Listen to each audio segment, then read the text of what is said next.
this is important. When you look at Eckhart Tolle, especially Eckhart Tolle is a trip. He's funny. I've always liked him. And look at like Papaji, Muji. Look at some of these beings that actually have something to say, where there's some balance, there's some consolidation between the human self and their, you can say, non-dual or self-realized formless nature. Do they just, I mean, can you tell the difference between them and, let's say, some YouTubers where it's like, there's just the presence.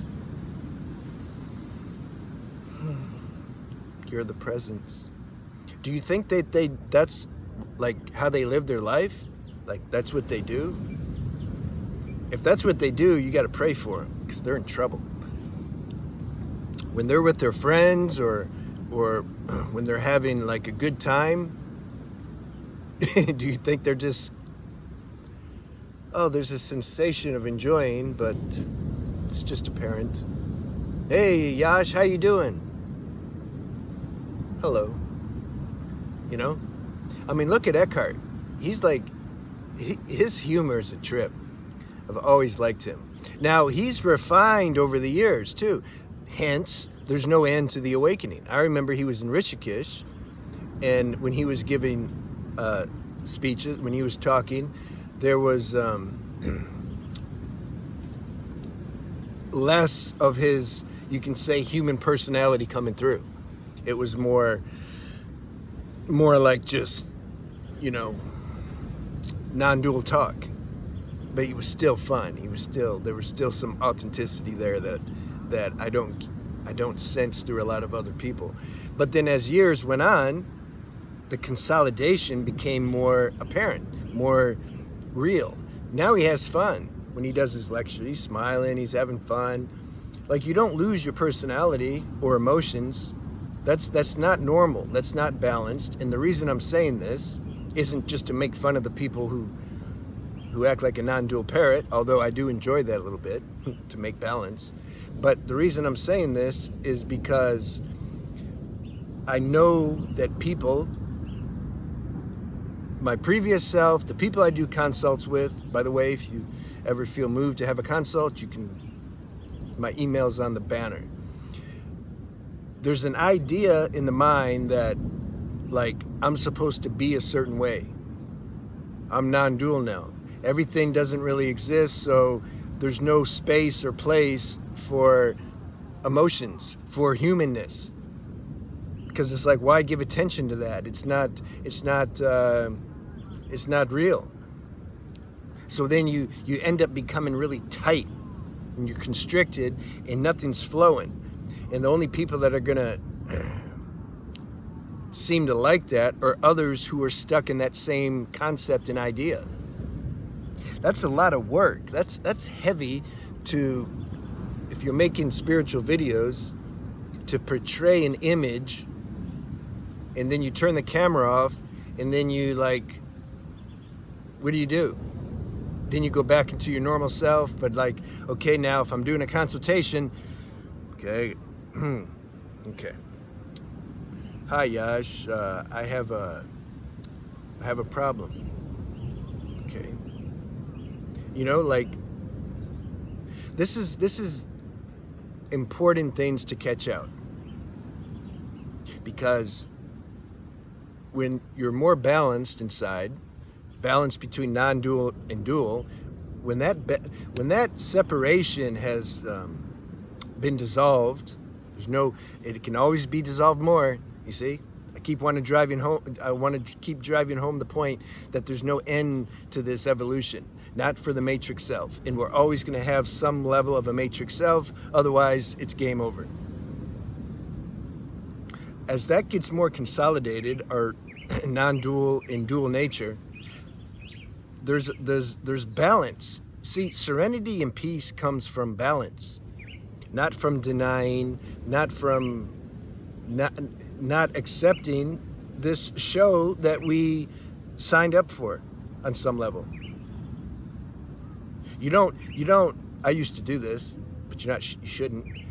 You don't sign up, when I was in Los Angeles, you don't go and say you want to be part of a theater play and then get there and be like, but this is stupid. Like, this isn't really real.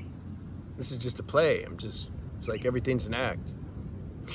The director won't hire you again for the next show. In fact, you probably get fired. I used to do that. I didn't really want to be an actor. I just wanted this. I wanted the praise, but it took me a little bit to figure that out. So it's the same thing with the human show. You don't, like, we signed up to be here. You don't just, you don't deny that and say that it doesn't exist. It's so hot out right now. I don't know if you can tell. I'm like, you step outside, you start sweating. It's like a sauna. So be aware of that. Be aware of that. Are you doing that? That's all. This is introspection. Well, there's a big bug on my camera.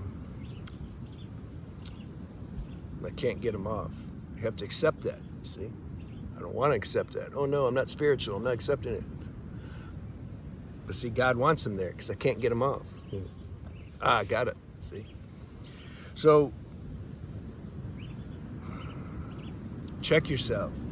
Introspection's a big deal. I made a video. I put that in the title. I changed the title a little bit and said, to accelerate your spiritual awakening, it requires radical self-honesty or introspection. And you check yourself and see, where am I a little imbalanced?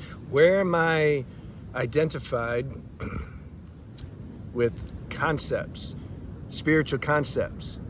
You see?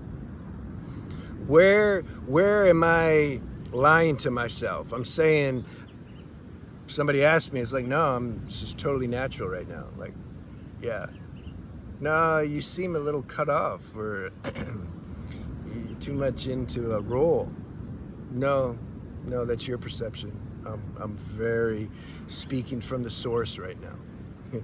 See, are you doing that on some level? I'm exaggerating for illustrative purposes so that we can get the point. I want to make my point. So this is how we accelerate things. What does it mean, accelerate things? We come into a more harmonious flow of our human and divine nature. It's combined. It's flowing, and then we experience more peace and serenity, which is what everybody wants. Which is why most people, they get drawn to the spiritual path. They're like, I don't feel too good most of the time. I need to like feel better.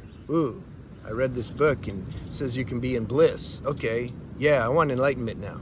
Okay, but they don't know what they've just signed up for. See, it takes some time. You got to get deconditioned, and then there's all these little fine-tuning things that continue to go on. It's automatic though.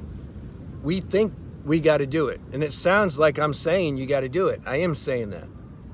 You do it until you realize it's just being done. This self-cleaning, self-analysis just becomes part of your life. It's automatic. You start looking at things, you know. So especially those, if you're making videos or you're doing consults, check yourself and just see. Just see.